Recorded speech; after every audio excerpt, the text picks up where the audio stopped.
सबको नमस्ते। मैं डॉक्टर सरिता आज आपके साथ फिर से एक न्यू टॉपिक पे बात करने के लिए आई हूँ। और आज मैं आपको बहुत कुछ बताना चाहती हूँ, बहुत सी चीज़ों के बारे में। मेरी काफ़ी टाइम से, बहुत दिनों से मैं आपसे बात नहीं की। मैं काफ़ी बिज़ी थी किसी रिसर्च में, किसी टॉपिक को लेकर के। मैं बहुत दिनों से बिज़ी थी, बट मैं अब आपको बहुत सी चीज़ें जो हैं वो सॉर्ट आउट करके आपको बहुत सिंपल वे में और बहुत ही इजी, जिसको आप कह सकते हैं, जो आप सब लोग वो उपाय करके आपको बहुत ज़्यादा ज्योतिषियों के पास जाने की ज़रूरत नहीं है।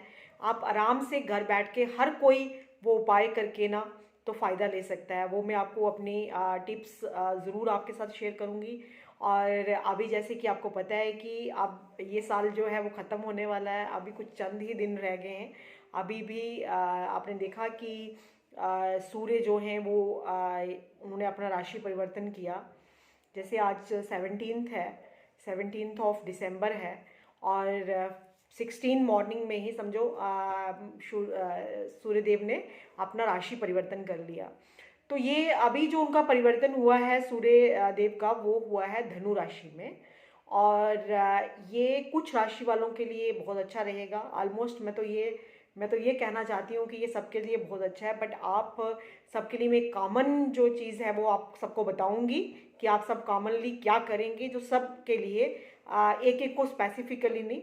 आप ऐसा कर सकते हैं कि जैसे कि सूर्यदेव का राशि परिवर्तन जो है वो धनु राशि में हुआ है, सैजिटेरियस में। तो आप जितना भी हो सके येलो चीज़ों का आप दान करें। येलो में क्या आता है, बनानास आते हैं, उसके बाद येलो दाल आती है, चने की दाल आती है। येलो कपड़ा आता है, वो आप दान कर सकते हैं। पीपल के पेड़ की साथ जो है वो आप परिक्रमा लेते हुए येलो कपड़ा वहाँ बांध सकते हैं। हल्दी का दान कर सकते हैं, केसर का दान कर सकते हैं। तो ये चीज़ें आप सबके लिए मैं कॉमन बता रही हूँ। वैसे मोस्ट ऑफ द राशि के लिए बहुत अच्छा है। बट अगर किसी के लिए थोड़ा अगर कुछ अच्छा नहीं भी है तो वो ये सब उपाय कर सकते हैं। आपको ज्योतिष से और ये जो सब चीज़ों से डरने की ज़रूरत नहीं है। किसी को भी कोई ऐसी चीज़ की अब क्या होगा, अब ऐसा हो जाएगा, ऐसा कुछ नहीं है। और जो छोटी छोटी बहुत सी चीज़ें मैंने फाइंड आउट करने की कोशिश की पिछले 1 मंथ से।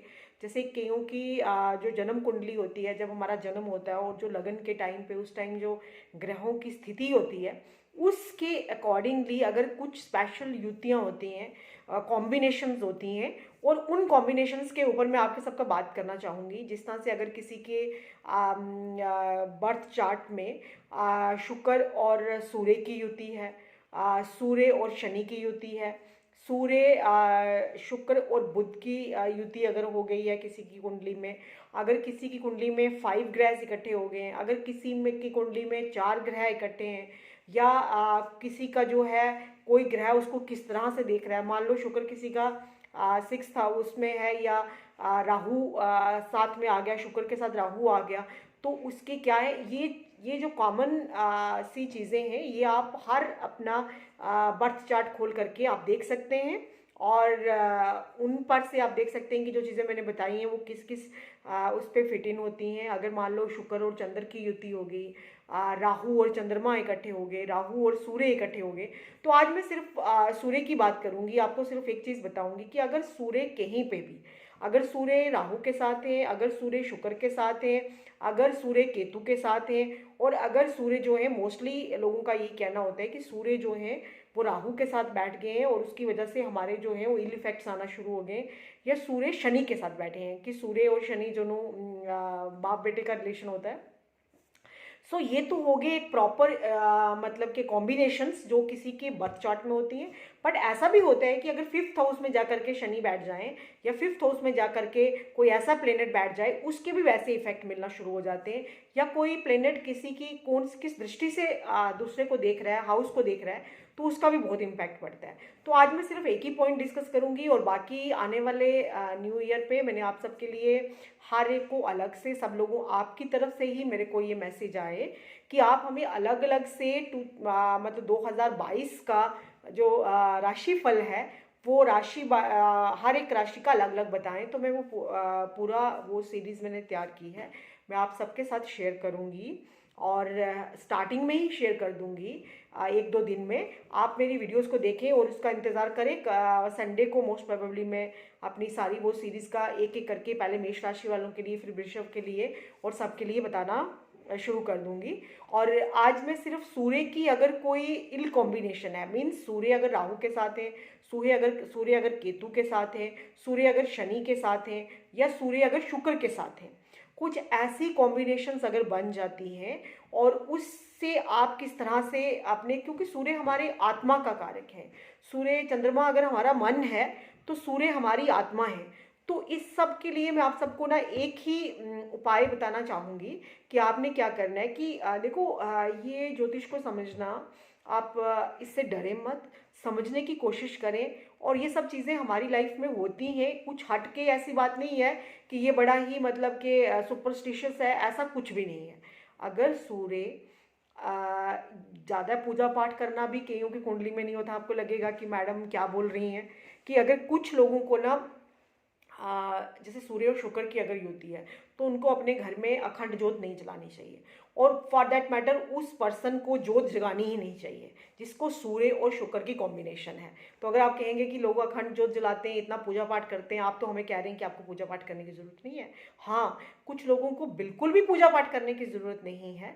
आपको अपने घर में बहुत बड़े मंदिर बनाने की ज़रूरत नहीं है। आप किसी रिलीजियस प्लेस पे जाकर के, किसी मंदिर में जाकर के, किसी गुरुद्वारा में जाकर के, किसी भी ऐसी प्लेस पे जाकर के, वहाँ जाकर के आप पूजा कर सकते हैं। कई ओपन प्लेसेस में भी होती हैं, कुछ मंदिर जो हैं वहाँ पे भी होती हैं, कुछ तीर्थ स्थान भी होते हैं। सो वहाँ पे आप जाकर के पूजा कर सकते हैं, बट घर में नहीं।